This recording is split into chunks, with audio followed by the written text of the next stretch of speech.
Hello and welcome back once again to the Wrestling Group. I'm your host, as always, Ryan, and today we are going to be taking a look at the latest releases from the WWE and where we think they should end up next. So in the latest quote-unquote budget cuts by the sports entertainment juggernaut have seen 18 superstars lose their jobs up to now. It's becoming an annual occurrence now where WWE trim back their current roster. This time it was expected to happen more than once this year, with so many new stars and obviously returning ones from the likes of AEW coming into the company over the last 6 months. So we're expecting this to happen 2 to 3 times this year as they look to cut back on the amount of expenditure on wrestlers. So the full list at the time of me recording this video is as follows: Braun Strowman, Cora Jade, Dakota Kai, Shayna Baszler, Gigi Dolan, Wolfgang, Joe Coffey, Mark Coffey, Eddie Thorpe, Danny Palmer, Jakara Jackson, Javier Bernal, Caden Carter, Katana Chance, Keanu Carver, Oro Mensah, Riley Osborne, and Shotzi Blackheart. So we could make this like a half hour, an hour long video and go through each one of the names listed and where we think they will end up next. But instead of doing that, I've decided to take a select names, like 8 to 9 names, that will just focus on. Obviously, the bigger names will get talked about, the lesser names not so much. So obviously, we'll start with the biggest name on the list, and that is, of course, the monster among men, Braun Strowman. So Strowman had returned to the company in September of 2022 after being released the year before. He is a former Universal Champion, Intercontinental Champion, and of course Tag Team Champion. All those titles though did come in his first stint in the company, with him not winning a single title in his second.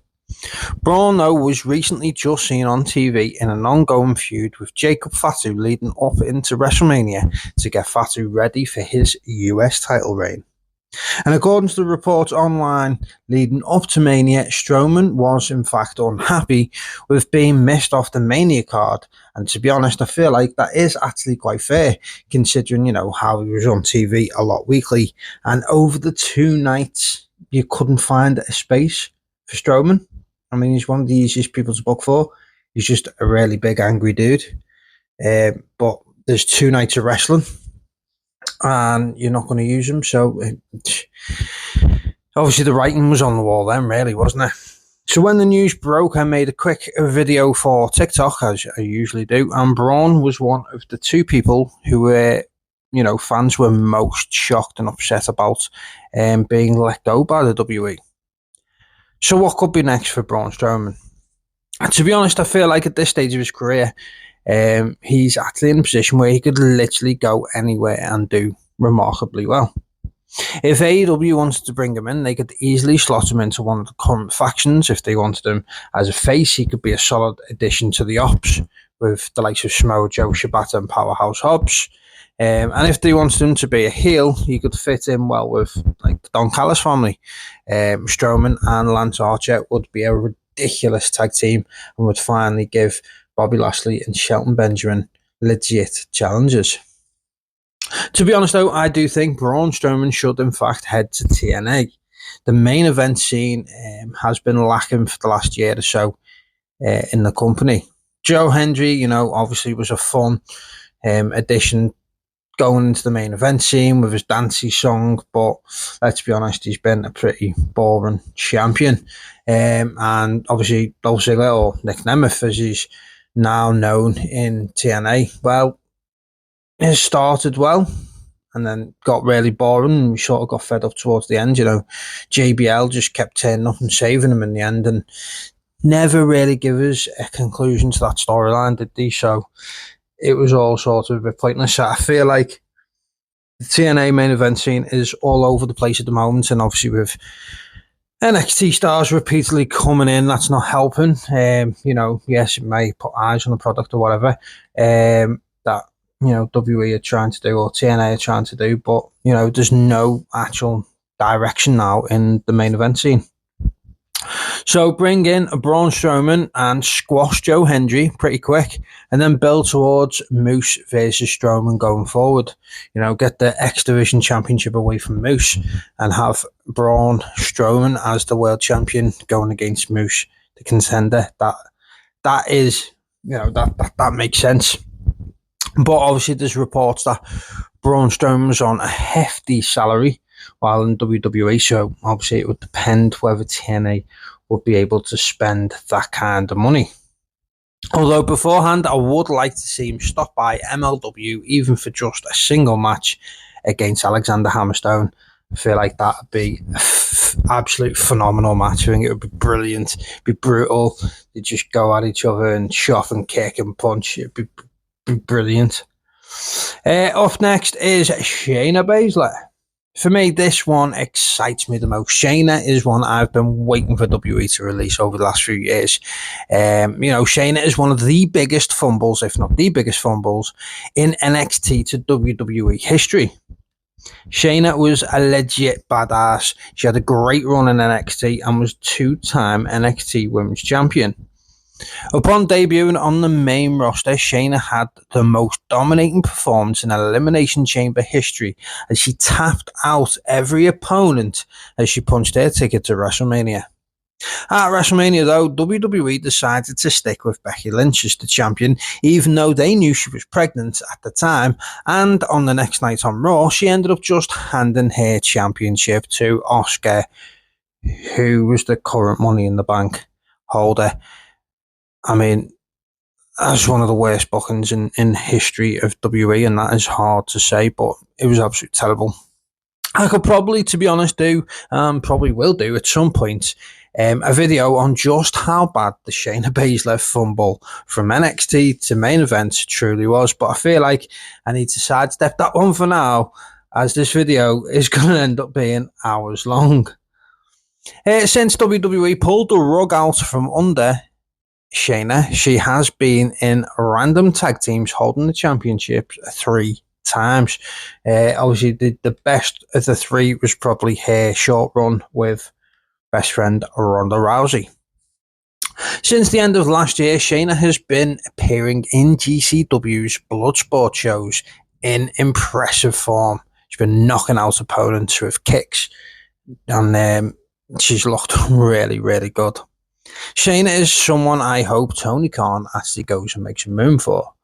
I would bring her into Ring of Honor first, have her being built up as a killer machine once again, and then eventually have her beat Athena for the championship, and Athena can then move over to AEW, and Shayna can finally rebuild the Ring of Honor women's division going forward.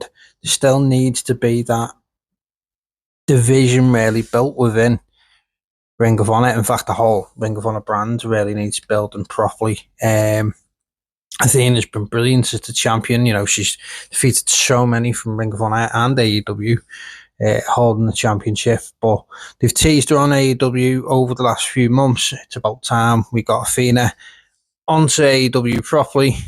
Drop the Ring of Honor championship to Shayna Baszler, and then take out Mercedes Moné for the TBS. So up next, we have Shotzi Blackheart. Now, this one still has not been 100% confirmed by either company or talent, but she has been moved to the alumni section on the website, so I very much doubt that she is still working for WWE. I am a fan of Shotzi, so automatically, obviously, I want her to come into AEW, as that is where I spend most of my time watching wrestling nowadays. I think she'd be a great solid addition to the company. Again, it probably starts off in Ring of Honor. We still need to get that brand built back up. And she'd be a great addition to the Ring of Honor women's television division, because there isn't much of a division going on in the mid-card. They've added a third Ring of Honor Women's Championship, which I'm not sure why, as there's no real direction with the other two. But if we can get Shotzi into the television division, television division. I like saying that. I would like to see her obviously mix it up with Red Velvet. I think that'll be a good and interesting feud to go with. So Gallus. So that is obviously Wolfgang, Joe Coffey, and Mark Coffey. I'd like to think these three would in fact stay as a team in their next adventure. I think there is space for them in TNA, to be honest, although I would actually like to see them do a stint in Progress Wrestling. Facing off against Sanity would be something I'd definitely be up for seeing, especially if they can work out a deal where Eric Young would be able to return and join Sanity. Up next, we'll look at Dakota Kai. Probably the most shocking alongside Braun Strowman was, in fact, Dakota being released. I don't understand why WWE didn't do more with Kai than they did, especially with the two mid-card divisions that they now have, and obviously the US Women's title and the US Intercontinental Championship. Dakota was only really used in the tag division in WWE, unfortunately, as the division has been, pretty poor since they've launched it. I think the Dakota could go into TNA as a big star. Now, I know AEW apparently already have interest in Dakota Kai, which doesn't surprise me because she is a really good talent. But if she went into TNA, she could be a massive star. Whereas in AEW, I don't believe that she would. TNA's knockout division has been poor since they lost so many big names in such a short period of time. Obviously Jordan Grace, Deonna Purrazzo, Mickie James, and Trinity all left within a couple of months of each other, and we've never really replaced them. So Dakota Kai could come in and be a legit threat to Masa Slamovich. And to be honest, I could go do a full rundown on them, but I'd probably add Gigi Dolan, Kaden Carter, and Katana Chance to the TNA Knockouts division as well. Build it back up. It desperately needs some fresh talent, and to get some eyes back on the product and bringing these women in would definitely put some eyes back on the product, rather than the likes of Alicia Fox being brought in for God knows what reason. So I'd like to see Cora Jade rip it up in the indies. I feel like there's quite a bit of negativity around Cora. So let's put her in the independents with turning up in the likes of House of Glory and Defy to build herself back up.